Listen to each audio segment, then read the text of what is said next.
November 2023, a 1.8 billion with a B dollar lawsuit was filed against a couple of real estate brokerages in the Midwest, Missouri, Kansas, probably another state in there. I can't remember what exactly it was. Anyway, this lawsuit basically was against these brokerages for conspiring with one another's as the selling agent to inflate up the selling fees for sellers. So if you're hoping to get a chunk of this $1.8 billion and you bought the home like me, I bought a home in Missouri, you are not part of this lawsuit. But if you sold a home in Missouri and your case falls out, you can get a chunk of this $1.8 billion because the courts found that these brokerages, like I had said, they conspired to inflate and prop up this. I don't know how long it's been in effect, Dad, the 6% rule where 3% goes to the buyer, 3% goes to the seller, but basically propping that up because most of the sellers and buyers these days can do a lot of the process online and on their own. And so this is really where we want to go with the podcast today. Is I want to talk about what is happening to this business, and we likened it to a few other types of businesses that over time business as usual has changed with technology. One of them, for example, is travel agencies. Everyone's their own travel agent. I very seldom hear of someone actually going and working with a travel agent. I don't even know if that's a booming business. I know it is for the apps, but for those individual mom and pop travel agents, I would imagine that the generations that would utilize them are dwindling. Another over time, back in the day, people used to pay a little bit extra because someone else would fill up their car with gas. That is no longer the case in 48 of the states in the U.S. Two of them remain, New Jersey, and I think it's Washington or Oregon is the other one. Anyway, so from that, I want to talk about, Dad, your buying experiences in the past with real estate. You haven't purchased a property since 2011. And you've purchased several properties in the early 2000s and the 1990s. I purchased two homes in the post-COVID market, and I did both of those very differently. And I will start with my sentiment toward real estate agents. Well, I understand their place, and I understand what they offer. I realize that there is a lot of what they do for their job that I would prefer to just do on my own, which I'm able to contrast in the two properties that I bought. So I'm going to start with that, Dad, and then you can talk about your buying experiences, and then we can jump into some discussion topics and where this business is going in the future. So the first property that I bought was the first time I ever bought anything, got pre-approved, and someone recommended me a realtor. And so we started working with them, and we would just send them, like, I'd be up late at night and I'd send 10, 15 properties to their text message. I'm like, they probably hate us. I'm finding properties on Zillow. I think in the whole span of time, my wife and I probably sent her 100 to 120 properties. Whereas we probably sent our realtor about 120 properties that we found on Zillow. We actually sent her the property that we ended up purchasing. Most of the properties we ended up touring, actually, I think all of them we had found on Zillow. And then we were just contacting her so that she can contact the selling agent, because as soon as you sign that partnership agreement, which she made us do if we wanted to keep using her after the second home she showed us, we could no longer try to go out on our own. That was frustrating to me. She also, I wanted to lowball everyone, and she didn't want to do that. because she has to have these relationships with these other real estate agents and work with the market in the area. So we did end up lowballing one house, and we ended up getting it because they were in a desperate situation, and we pushed our agent to put that offer together for us. And I would say it was very difficult to make that happen. With the second property, I wanted nothing to do with a selling agent. I know the big selling point is you don't have to pay, the seller pays, but I know that props up that 6% fee. And so I know that, hey, if I go and I say I don't want an agent, I might be able to bring that 6% fee and bring it down to maybe just 3%, because the selling agent would just get 3% and I would represent myself. Certain states allow you to do this. Certain contracts, I know the contract can always be rewritten. If you go and you're a selling agent and you have the buyer or the seller sign the contract and it says, hey, there's 6%, that contract can be rewritten in order to allow the deal to go through. And so that was my intention buying a home down here. So we probably saw 40 homes down here. I contacted, and my wife contacted, all of the selling agents for all of these homes. We got in, we saw them. We dealt with all these seller agents. The house we actually ended up getting, the one that I'm in right now, the agent, I sent a lowball offer. She's like, they wouldn't consider that. And then I said, oh, well, because they'd be paying less than the 6%, maybe they would consider. And then I said, just slightly higher number. She's like, nope, there's no way I'm giving up the 6%. And so then I threatened her with getting my own buyer's agent. And I said, oh, well, I can get another buyer's agent and you can negotiate with them. And her tone switched quickly. She wanted the full 6%. She's like, I think I can make him go for, said slightly higher number, if we keep the 6%. So she didn't do, the fiduciary responsibility thing for her, the person selling the home. If anything, she probably pressured them and said, hey, we're not getting offers, you need to sell the home. And she was very happy to get 6% there, because it was as good as selling 2 of those properties to a buyer's agent. So that being said, that kind of sets where my attitude toward the real estate industry is. I think it's broken in the system. I did a significant amount of the work. I did not need a buyer's agent. And I think the 3%, 6% rules that they have, I think those are quite dated.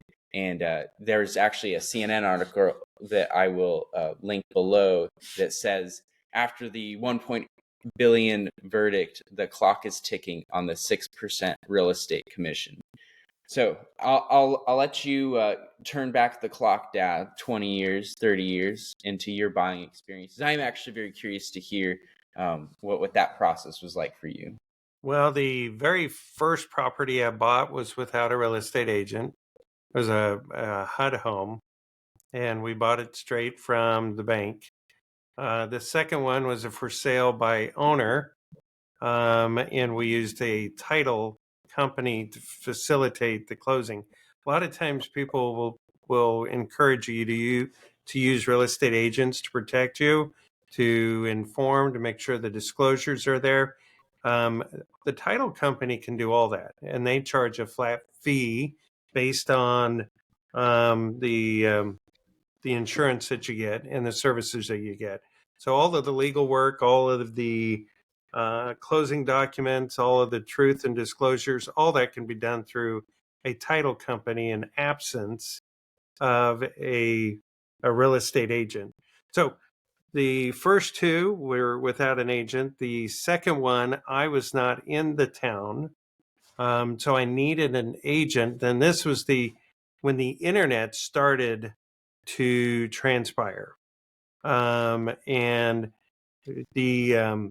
I needed an agent to do it, but it was mainly text-based that I was trying to get listings for, and the MLSs were all text-based, and I was able to get access to view some of the things early on. As time progressed, I would say over half of our homes were for sale by owner, and when I've sold, I've tried selling almost all of them on my own to avoid the commission. But I'm also a fairly educated buyer. I understand the finance structure. I know right and wrong. Um, a lot of times, the person buying from us still had an agent. Sometimes they wanted to know if I was for sale by owner, if I'd be willing to pay them a commission, or they would not show the house to their person. They would actually call me. I said I'd give you 1 or 1.5%. Normally they're used to 3, and I would negotiate. And the last house that I sold, I actually sat down with that agent, and I said, with Zillow, realestate.com, et cetera, or realtor.com, et cetera. I says, you used to use an agent to get your house in front of people. Now with the internet, you can do for sale by owner.com, Zillow.com, Yahoo, realestate.com, all of these things for free. You can post, you can get your house out there. So the MLS, which is typically locally owned and ran by the association through a nonprofit, is used to be one of their primary things. The next thing is, well, you don't want a stranger walking into your house and showing your house without somebody bonded or insured or that has a license. You don't want that person roaming around your house without someone watching them. And so, because some people feel awkward having the owner there because they're like, ooh, this smells, or what do you think that is? Or what's this?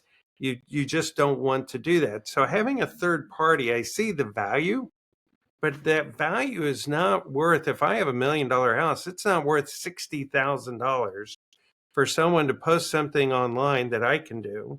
Right. I'm going to pay several $1,000s or under $1,000 to a title company. You could pay a full-time security agent to sit at your house and be like, hey, some people are going to come look at this for 60. So and with augmented reality, with the VR, with the ability to search, flat fee, there's a group that I looked at, and I actually helped start. I don't know if you know that I started a real estate agent company, and it was acquired before it actually opened because someone didn't want us to disrupt it. But what we were a flat fee service, and then if you wanted to have different levels of marketing and things developed, we would just add to that. So this is what our baseline is. But if you want us to develop a brochure, if you want us to have open houses, if you want us to do this, they were all just ancillary upgrades. And these were for buyer agents. And there are some real estate agents that are very good marketers, profound, and they're able to get you top money. Some of them will stage your house with their furniture. Some will charge you for that. Some will actually go in and help facilitate remodel, repainting with their own contractor to come in a sense, kind of give a new facelift to your house to increase the price. And they take the equity that they're earning, in a sense, for you. They take a percentage of that increase on the back end. And so there's some agents that are definitely worthwhile. But the traditional 3% for the buyers, 3% for the sellers, that's got to go the way of the dodo because we no longer need someone to have to give us access to the multi-list. Matter of fact, right now, I don't even go to a local real estate agent's office. I just go to Zillow or what have you, or realtor.com to find the real estate because they're all there. Well, that's not actually 100% true. So most of them. I did go on the MLS one time. We have a friend who's an agent, and we were able to look at a guest account that he had, and I did see properties that I was not seeing on Zillow on the MLS, and those are probably listings that were just created by an agent and just posted on the MLS and somehow was suppressed by Trulia, Red Homes, Zillow, etc.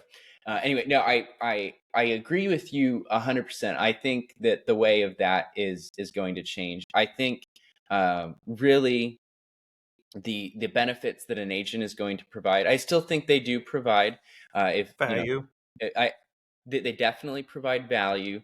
Um, Being able to show the home, I think the selling agent or the buying agent being able to show you the home, I think that there's value there. I think the ability to market a property, there's absolutely value there.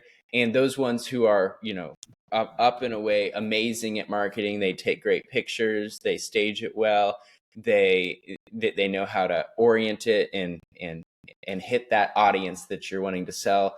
For multi-million dollar homes, that's invaluable. You want to get top dollar for those. However, it's probably not worth hundreds of thousands of it's dollars to it's do it's that. definitely not worth hundreds of thousands of dollars, but I think you're right in that we're going to go the way of a flat fee system.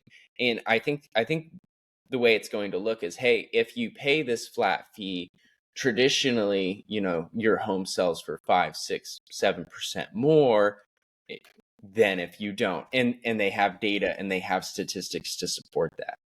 um Now, be, there are some, for like from an investor standpoint, there are some agents that have a Rolodex of investors, especially for rentals, that if you have a type of house and you want to sell it quick, they know who to call to immediately flip your home. But the question is do you need to pay 6% for that? right. And yeah, and again, there's a lot of value for someone that knows the value of a home to give you an idea.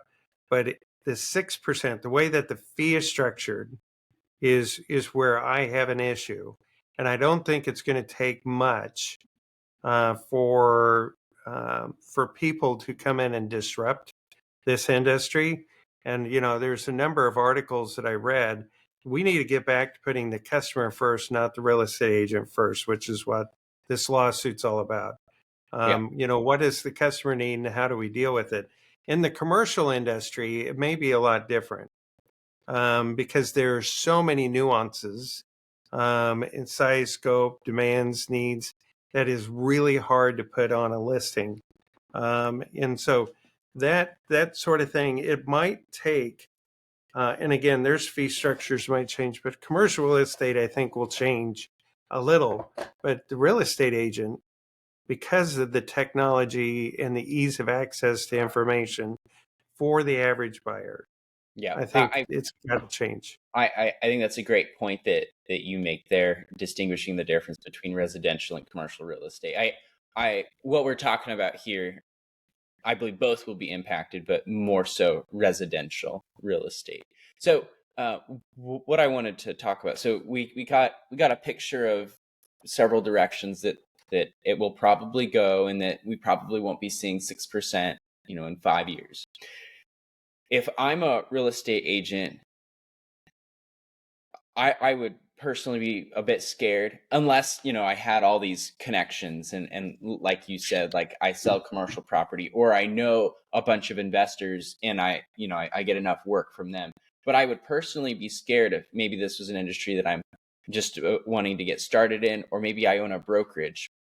What actions do you think that these individuals should take now to try to get ahead of the curve, or maybe be a trend setter as opposed to having to adapt as people set new precedents here? Well, based on my quick query, it appears that there's roughly slightly under 200,000 real estate agents in the United States. A bulk of them are part-time. And so they do it because of their relationships with friends, family, and whatnot. There may be a stay-at-home spouse that's doing what they need to do. The big problem is that if you're not doing this full time, your value is greatly reduced. So the first thing is you got to take real estate serious if you're going to charge a premium. You also need to look at your value added items. The first person that when I sold a property with the real estate agent, he had 110 ways in which I will market your house. And it was a thoroughly put together package and something that illustrated his value. I would have debated that, But based on how he put together the proposal, he separated himself. And in Colorado, he became one of the top 1% of all real estate agents because of his unique approach. He took out radio, he posted it in papers. And again, a lot of these things were before the internet, things of this nature, where he was going and working his tail off to sell the property.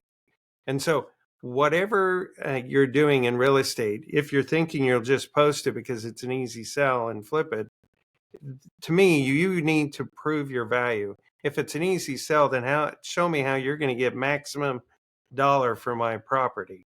Give me the value add. Understand some of the things to be able to give recommendations.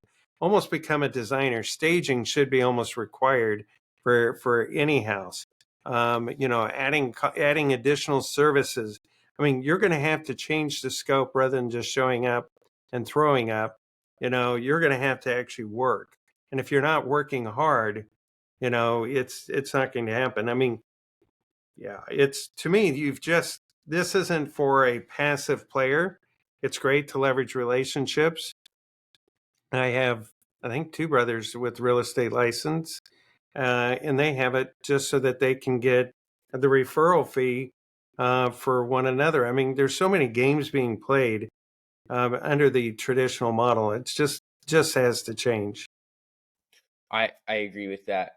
My recommendation, if you're a real estate agent or if you're a broker, is I would take a look at these value added activities, and I would put dollar amounts next to them, and I would compare yourself to the status quo and to par, and really figure out, okay, how much value am I really adding? And like you had said with this one individual who came forward and said, here's, my 110 ways that I'm going to market you. If you can put dollar amounts next to it, and you can say, hey, my homes that I do this on sell for 2%, 1%, 3%, 4% more than Monetize homes it. without it. Yeah. But if you can monetize it, I think you're going to, as the landscape adapts in this industry, you're going to be able to point to something with substance, as opposed to, well, this is how it is, and I'm the best. I think what you're saying is real estate agents need to become somewhat consultants. If they're a seller's agent, consultants on how to optimize and sell their property. And some houses may be simple and easy to sell because they're more of a track home and you fit the market perfectly. But if you're more of a unique house or a situation that's going to take some very creative, having your years of experience in real estate and advising someone on how to maximize or the best use of their property to sell it, I think that's when they start getting into value. It's, again, customer focus, technology focus, advising, consulting, and all the value added services. It can't, or it shouldn't be, in my mind, um, a passive job. Yeah, I agree with that. And so if you're a passive agent or you're someone who's just starting out, I think you need to get serious. You need to get serious quick. And I think taking some of this advice and trying to look toward the future and setting yourself apart is definitely what you need to be doing in this space. And I think it can be both scary. I mean, honestly, any industry that you use and you're involved in to bring home and put bread on the table for your family, it's scary when that's changing. But I think this is also exciting. And I think there's going to be people who may already be set apart in this industry that are going to excel here. And there's people who, maybe aren't taking it as seriously, and they just know a lot of people and know how to talk to people that are probably going to get repressed in here. And so I think the sooner you can get ahead of this, the less scary it'll be, and the more fun you'll have on this new adventure. So don't be too afraid.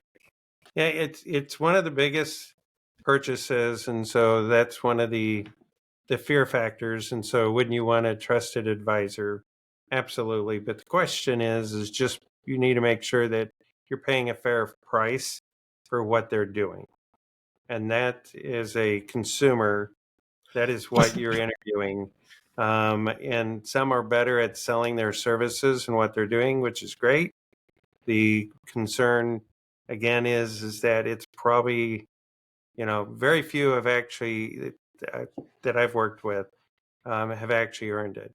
I did have a property that I needed to sell very quickly. My wife was pregnant with her youngest child, and I wasn't going to be around. And it was going to be one of more of the elite homes in the area.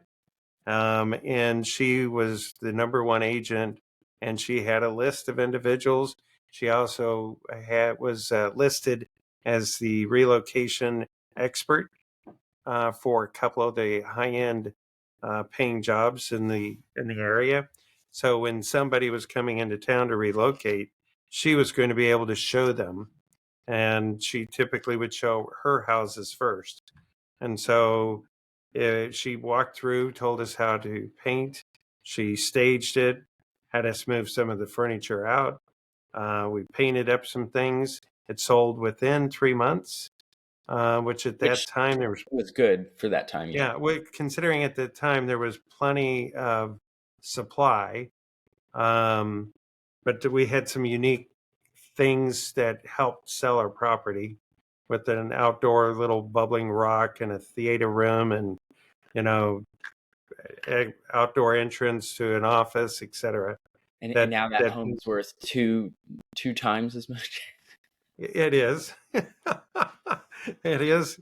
If we held it, that would have been a great value increase. But anyhow, I mean, there's going to be so many shifts in, like every industry, they've got to evolve, and not just for how they market, but how they charge. Absolutely. I agree with that 100%. Well, thank you guys for listening to the episode today. If you're watching on YouTube, give us a little subscribe there. That helps our show to continue to grow. If you listen to us on a podcast, just follow us on whatever you listen to podcasts on, and you can find us on social media. Thank you guys for listening to the show today, and we'll see if my exit music will play here. I don't think it will. So thanks for listening, guys. Till next time.